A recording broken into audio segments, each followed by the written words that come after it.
Selamat hari Minggu. Apa kabar semuanya? Adik-adik, saat ini kita akan kembali beribadah.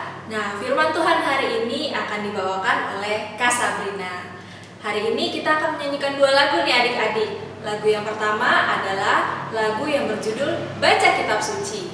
Yang kedua apa Kak Sabrina? Lagu yang kedua adalah Kidung Ceria 223, Tuhan Kau Memanggil Aku. Kita mulai nyanyi lagu yang pertama yuk. Ayo adik-adik bangkit berdiri. Kak Yolin, musik.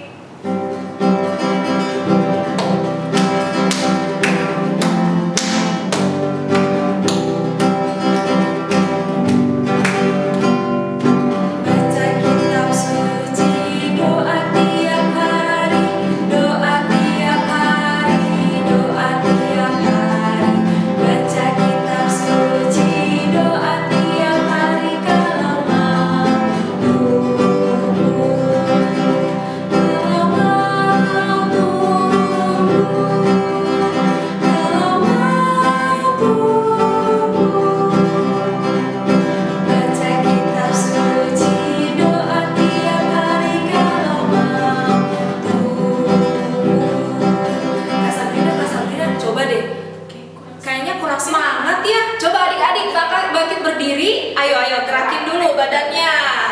Kita nyanyi sekali lagi dengan penuh semangat ya. Ayo Kak Yolin lagunya.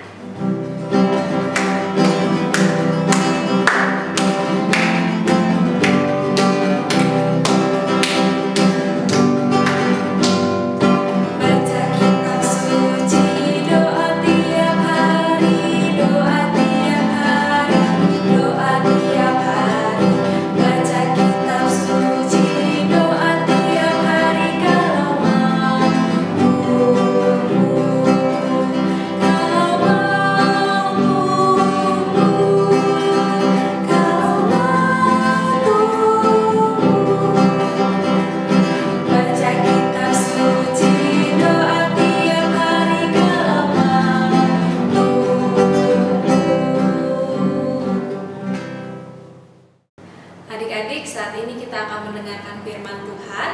Sebelum kita mendengarkan firman Tuhan, kita ajak adik-adik untuk menyanyikan lagu dari Kidung Ceria nomor 223, judulnya Tuhan Kau Memanggil Aku. Ayo Kak Yolin.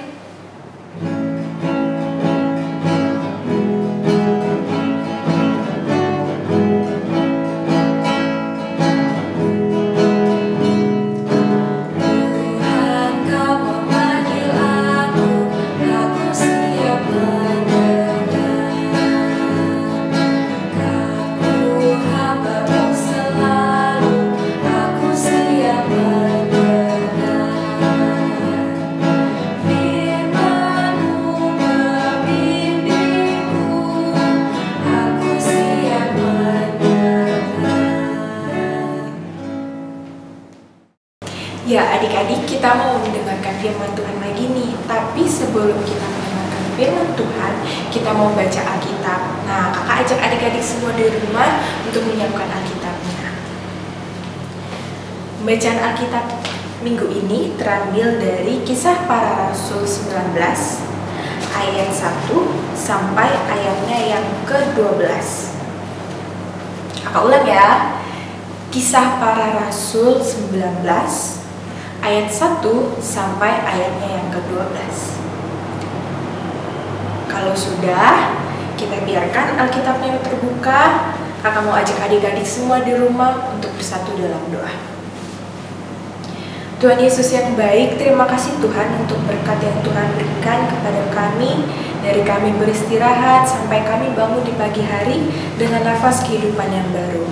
Sekarang kami kembali Tuhan untuk mendengarkan firman Tuhan. Kiranya Tuhan mau membimbing kami dan memampukan adik-adik kami untuk boleh mengerti bahkan boleh melakukan firman Tuhan ini. Terima kasih Tuhan Yesus, kami menyerahkan ibadah kami ke dalam tangan kuasa Tuhan. Amin.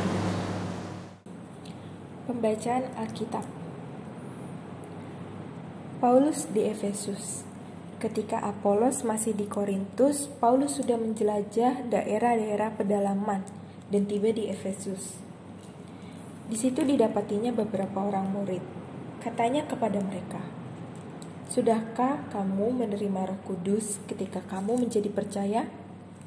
Akan tetapi mereka menjawab dia, belum, bahkan kami belum pernah mendengar bahwa ada Roh Kudus. Lalu kata Paulus kepada mereka, kalau begitu dengan baptisan manakah kamu telah dibaptis? Jawab mereka, dengan baptisan Yohanes. Kata Paulus, baptisan Yohanes adalah pembaptisan orang yang telah bertobat. Dan ia berkata kepada orang banyak bahwa mereka harus percaya kepada Dia yang datang kemudian daripadanya, yaitu Yesus. Ketika mereka mendengar hal itu, mereka memberi diri, mereka dibaptis dalam nama Tuhan Yesus.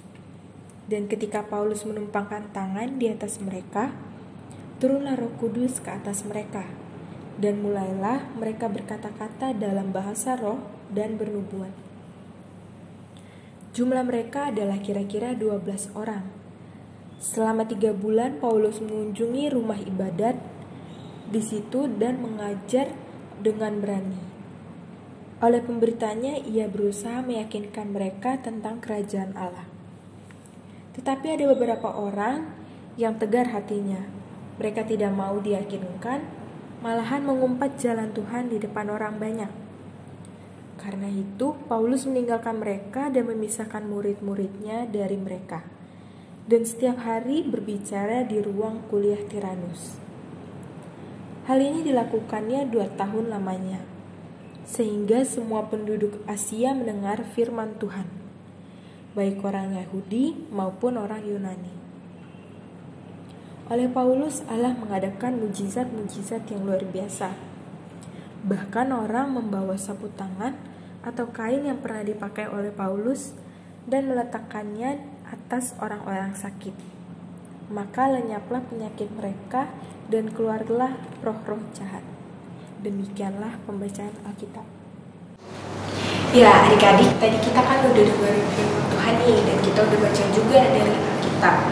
Nah, judul pembelajaran firman Tuhan hari ini itu adalah Rasul Paulus memberitakan Injil di Efesus. Ya, jadi adik-adik, di Alkitab ini menceritakan tentang seorang rasul yang dipilih Tuhan untuk memberitakan Injil di Efesus, di kota Efesus.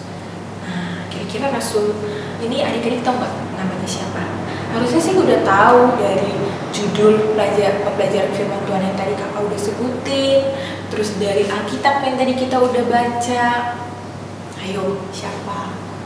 Nah, nama rasulnya itu Rasul Paulus. Nah, Rasul Paulus ini sebelumnya udah mengunjungi atau menjelajahi beberapa kota sebelumnya. Terus sampailah dia nih di kota yang ketiga. Nama kotanya kota Efesus. Nah, kota Efesus ini adik-adik adalah kota yang besar. Kira-kira kayak kota Jakarta. Nah, itu kan kota yang besar tuh, penduduknya banyak. Nah, Paulus datangin nih ke kota Efesus ini untuk memberitakan Injil, memberitakan firman Tuhan untuk umat-umat yang ada di kota Efesus.